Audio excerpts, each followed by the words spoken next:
Welcome to this video. If you are listening to this, you probably saw me play Cantina Band or heard it somewhere and want to play it. And the purpose of this video is to go through the thought process that I go through when I learn this song, or any song actually, the thought process that I go through to learn the piece in order to be able to perform it. So the first one is, let me show you the list. That's the list we're going through. So the first one is the title. Usually the title gives some indication, just like the title of a book or a news article or whatever, usually gives an idea of what the content is going to be. And Cantina Band, you probably, it may be some kind of band. So yes, it was a band that was played in Star Wars in the 4th episode called A New Hope. So if you watch that, you will remember that it was a bar scene and there was the band playing while all these weird creatures were enjoying themselves in this bar situation. So the next thing on the list is the composer. Who was the composer? John Williams. And John Williams was actually born in 1932, and he is still living, as far as I know, today. Today is July 16th, 2021, and he is still alive. He is about 89 years old, soon to be 90. And he has had a full career over many, many decades and given us so much music to enjoy. Many people have been inspired to go into music because of John Williams. So keep that in mind. One thing about John Williams, if you've ever played any of him, is he likes accidentals. Accidentals are sharps and flats that are not in the key signature. And that is one thing about him that is unique. And so it makes things a little bit more difficult sometimes to hear the intervals, and when you're not used to that. So the next thing on my list is the key signature. Key signatures are the sharps and flats and usually indicated at the beginning of music. So let me show you the beginning of this piece. The key signature is right after the treble clef. See that sharp? That indicates that this song is in the key of G major. Okay, it could be E minor, but the last note is in G, so that indicates that it's in G major, not in a minor key. So I'm going to start by playing a G major scale, 2 octaves. So this is the basic notes that you will need for this, excluding the accidentals that are not in this scale. Here's a G major scale.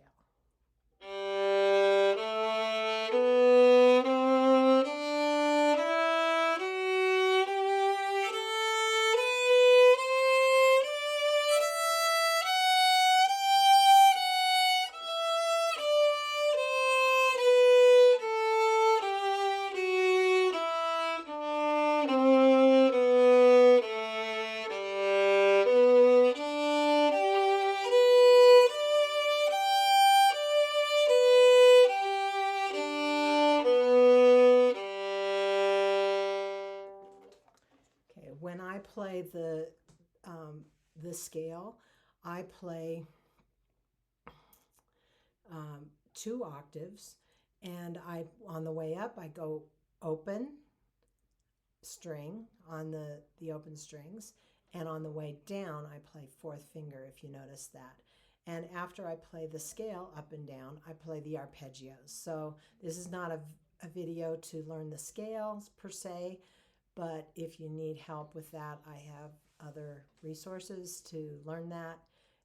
Contact me and I can help you with that. Accidentals. Now, I just mentioned that a minute ago. Accidentals are notes that are not in the key signature, so not in the scale that I just played for you.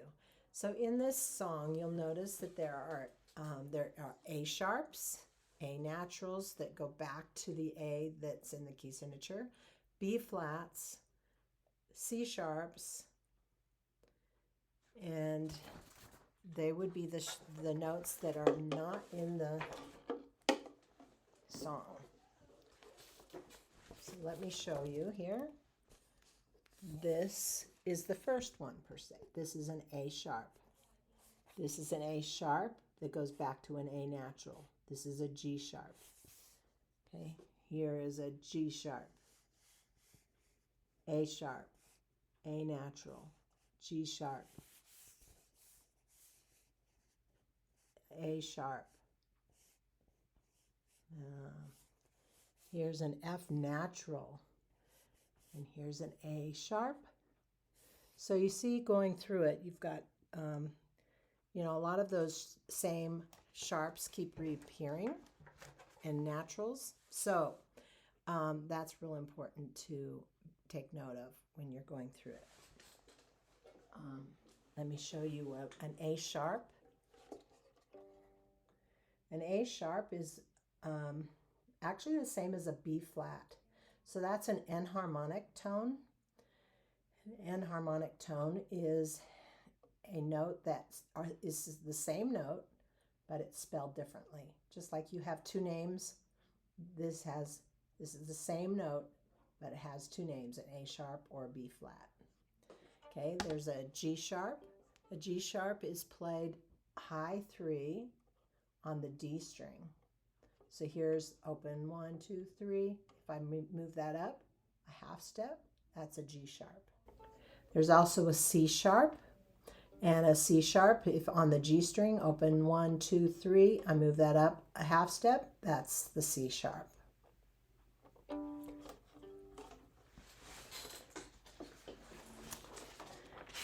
Moving on our list, there is, the next one is form. So I like marking where the form is in the music. If you notice in my music, I have the first section here is 1. The second section here is 2. And that is 3 right here. And that takes you down to the bottom here. And then it takes you back to the first section.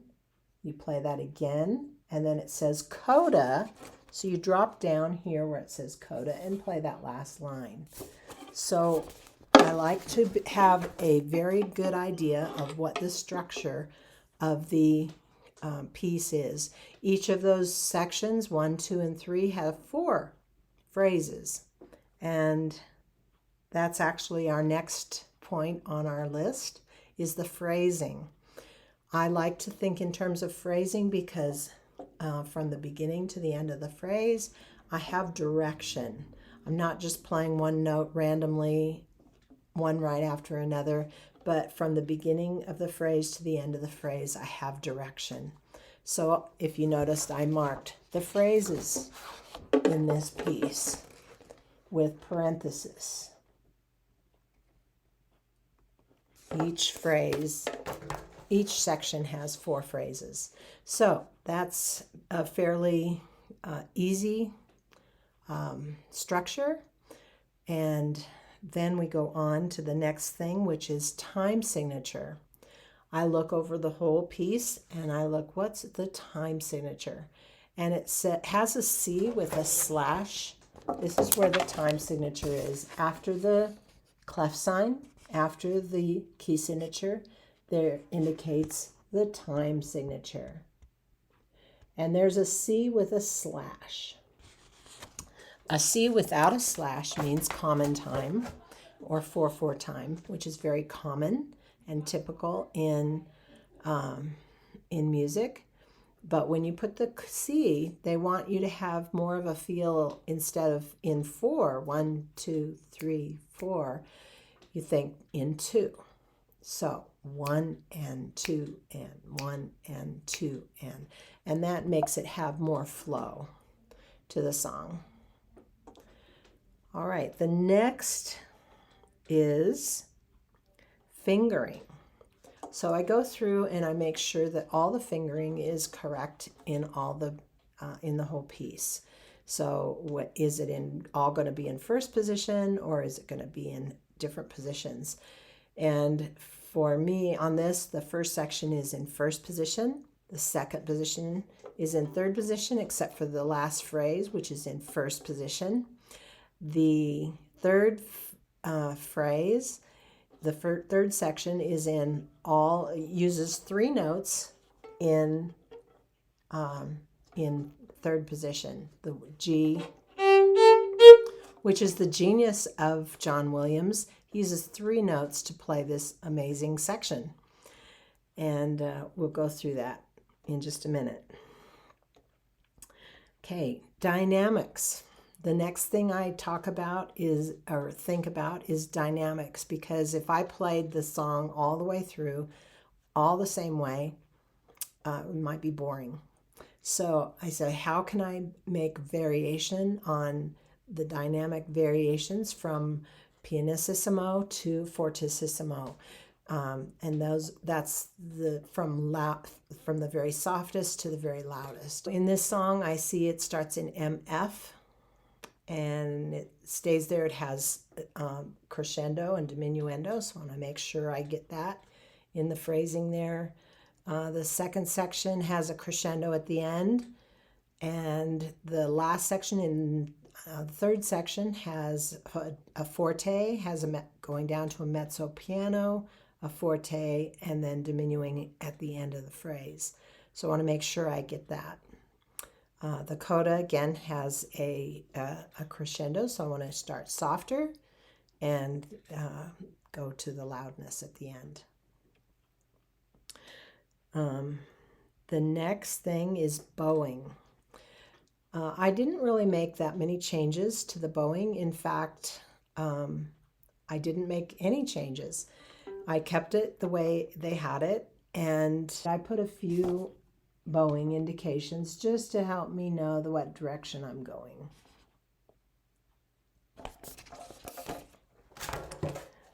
So, and then the last thing is the flow. How do I go from the very beginning to the very end and have it sound connected, and that it makes sense musically from the beginning to the end? To me, it's kind of like going water skiing. I've only gone one time in my whole life, but to me, it's like that experience where I finally got up on my skis and sailed across the water. And when you finally get to that point, when you learn a song, you've learned all these elements that I've gone through, and you can play your piece from the very beginning to the very end. Sometimes to do that, you have to use a metronome and play very slowly and stay with that metronome and see if you can do that without any mistakes. Then increase the tempo to where you want it to sound at performance level. And then finally you can take the metronome away and you can play from the beginning to the end, and it just flows. You go through it without any mistakes, go through it with the bowings you want. Everything feels good. And that's the goal. So before I end this video, I want to take you through and play through and just talk through some things that might help you. The first section here is 1-4, 1-4, 1-4, and that's a perfect fourth. If you know the finger pattern, B, C natural, D, and E. That's the finger pattern. And you go 1-4, 1-4, 1-4, 1.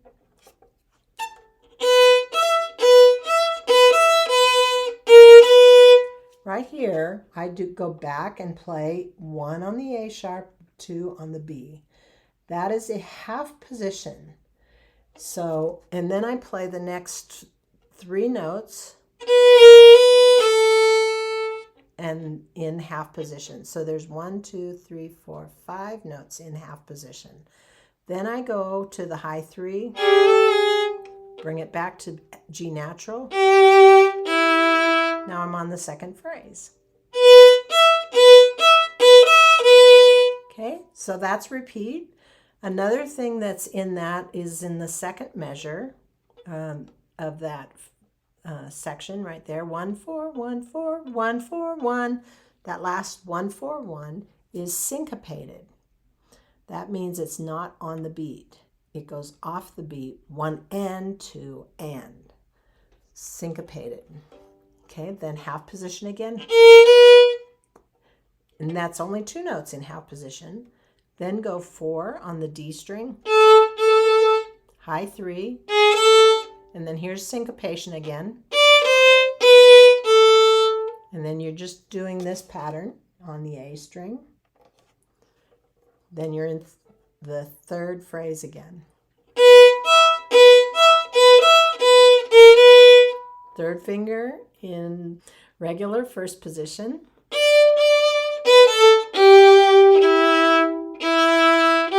Okay, these half notes right here in the fourth phrase, make sure you start at the frog and use nice big bow.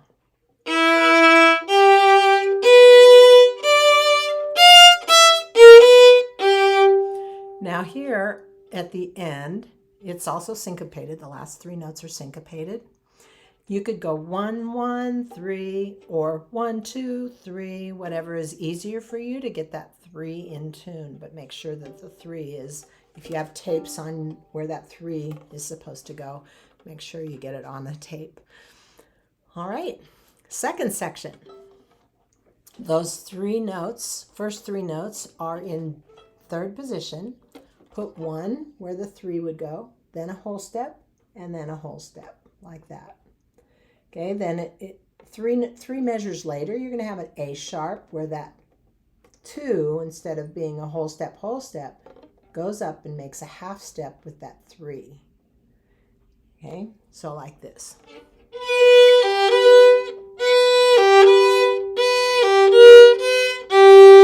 And then that 3 goes straight across to the G string. Second phrase.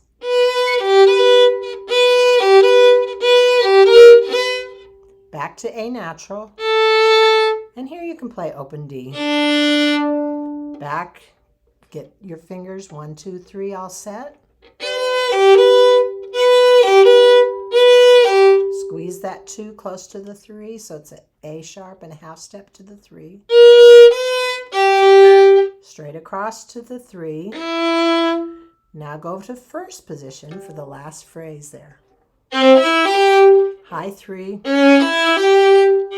Bring that 3 back for the G natural. And then here's a syncopation again. Here you can do 1 1 1 or 1 2 1. Actually, probably easier to do 1 1 1. See how I moved up? 1 1 1. Straight across then. Then an up bow here. Now this is really cool. When you play those 1 3 2 4 and you leave your fingers down, it'll look like this. You'll have a half step, whole step, whole step.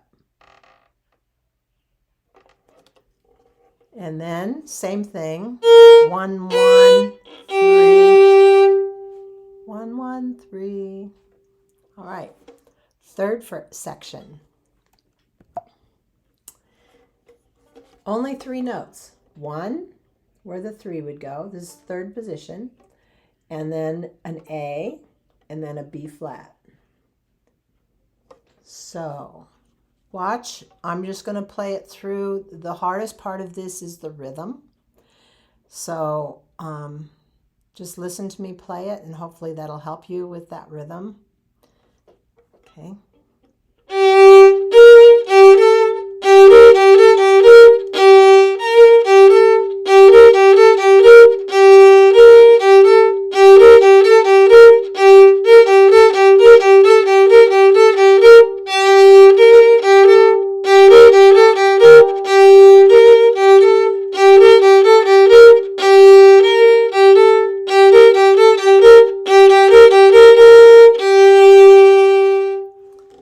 So hopefully that was helpful. Only using those 3 notes, whole step and a half step. Then you go back, play first section again, and after you play that first section again, you go to drop down to the coda, which is the same as the last phrase of the second section. And there you have it. You have the song. So hopefully that helps you, and you'll be able to, I'd love to hear if you end up playing this song, make a recording of it, send it to me. I'd love to hear it, and let me know how it went for you. If you have any questions, please contact me. And if you have any other songs that you'd like to learn, let me know. Hope to see you again, either on another video or through the email or through Facebook, wherever. See you soon.